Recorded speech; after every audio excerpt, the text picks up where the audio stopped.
Let's talk about something that's, well, it's pretty wild when you think about it.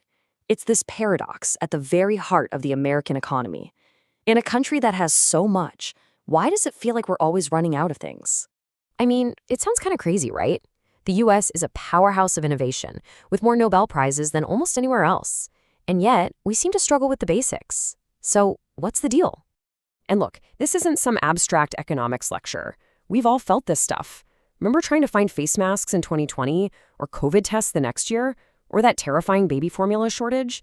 It goes way beyond the pandemic, too, hitting huge things like affordable housing, finding a doctor in huge parts of the country, and even building clean energy projects. The story of America right now is a story of manufactured scarcity. Okay, so to get to the bottom of this, we first have to ask, why are the most important things in our lives getting so ridiculously expensive? You know the drill. The political debate on this gets stuck in the same old rut. One side says we just need to spend more money to help people afford stuff.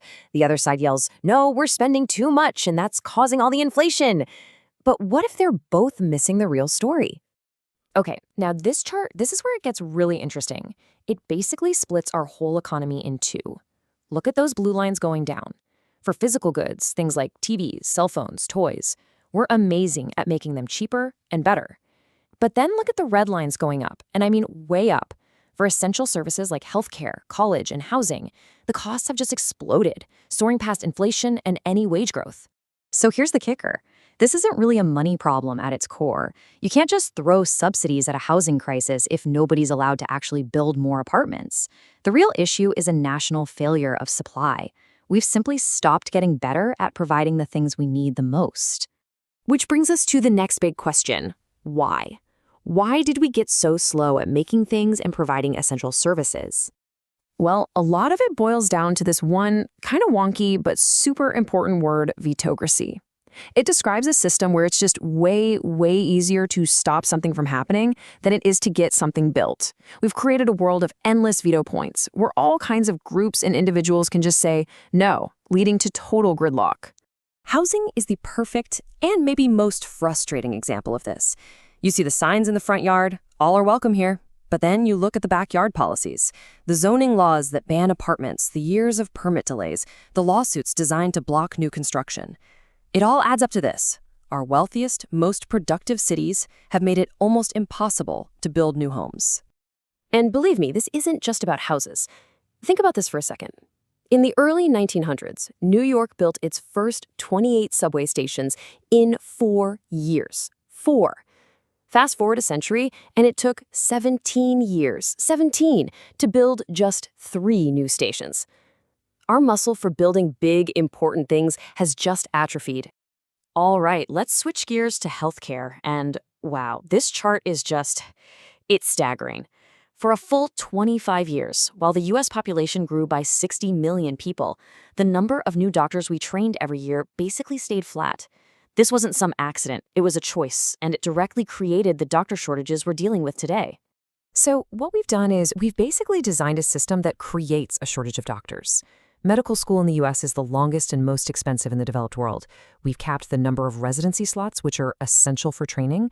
We make it incredibly hard for doctors trained overseas to practice here, and we even stop highly skilled nurses from providing more care.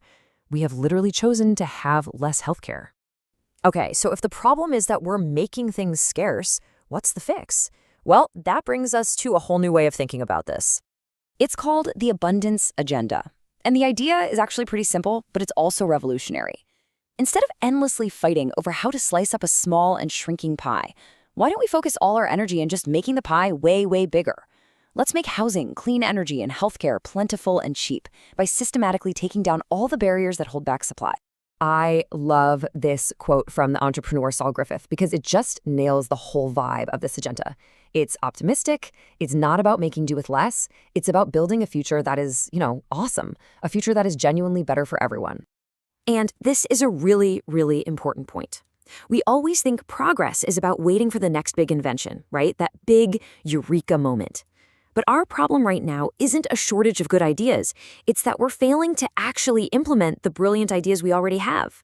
You want to see a perfect example of this? Just look at the story of solar power. American researchers invented the modern solar cell. Back in the 80s, we were leading the world in funding the research. But then what happened? We completely failed to build the industries and policies to deploy it. Other countries took our invention, ran with it, and now they're leading the world. We're great at inventing, but we get stuck in this valley of death between having the idea and actually making it happen at scale. So this all leads to the final piece of the puzzle. To really fix this, it's not just about changing policies. We need to change our whole mindset. Think about it. For so long, the message, especially on things like the environment, has been about scarcity. Reduce, reuse, recycle. It's a mindset of sacrifice, of living with less. The abundance mindset just flips that script entirely.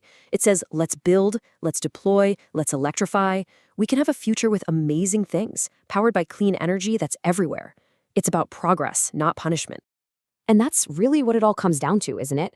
We have proven, time and again, that America is world-class at inventing the future. But progress doesn't end in the lab. The real question now is whether we can rediscover the will to actually build the future we've already invented.